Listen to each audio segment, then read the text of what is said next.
La gestion d'une firme indépendante. Moi, j'ai travaillé dans le domaine bancaire, j'ai travaillé dans certaines banques canadiennes, j'ai vu un petit peu comment ça fonctionnait très corporatif. Le Canada, pratiquement dominé par les banques. C'est comment gérer une firme indépendante au Canada? Puis j'aime ça que tu parles du Canada parce qu'ailleurs dans le monde, il y a des firmes de gestion de portefeuille qui s'occupent de gérer l'argent des investisseurs et il y a des banques qui s'occupent de faire des opérations bancaires, soit prêter de l'argent et garder de l'argent en dépôt.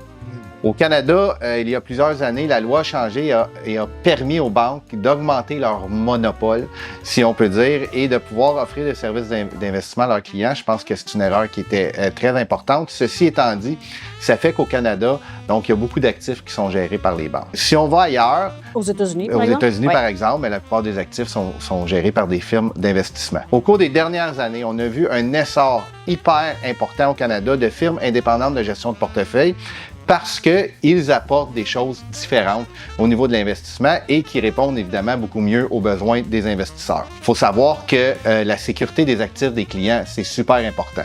Donc, quand on parle de firmes indépendantes, on parle aussi de gardiens d'actifs. Donc, nous, par exemple, chez Rivemont, quoiqu'on est totalement indépendant, on fait affaire avec Banque nationale Réseau indépendant qui garde les actifs de nos clients. Ça veut dire qu'ils font, c'est un peu comme un compte bancaire que nos clients nous permettent de gérer. Exactement. Ils ont l'assurance, si on peut dire, d'avoir leurs actifs protégés et de pouvoir aller sur le site web du gardien d'actifs pour voir quelles transactions il y a eu, quels frais ont été payés et dans le fond, la valeur du portefeuille, comment ça vaut.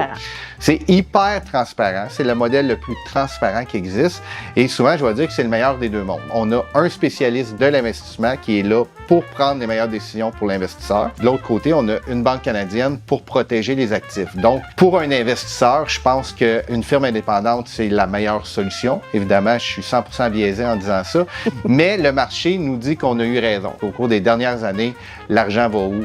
Va chez les firmes indépendantes. Absolument. Merci, Martin. Merci, Valérie.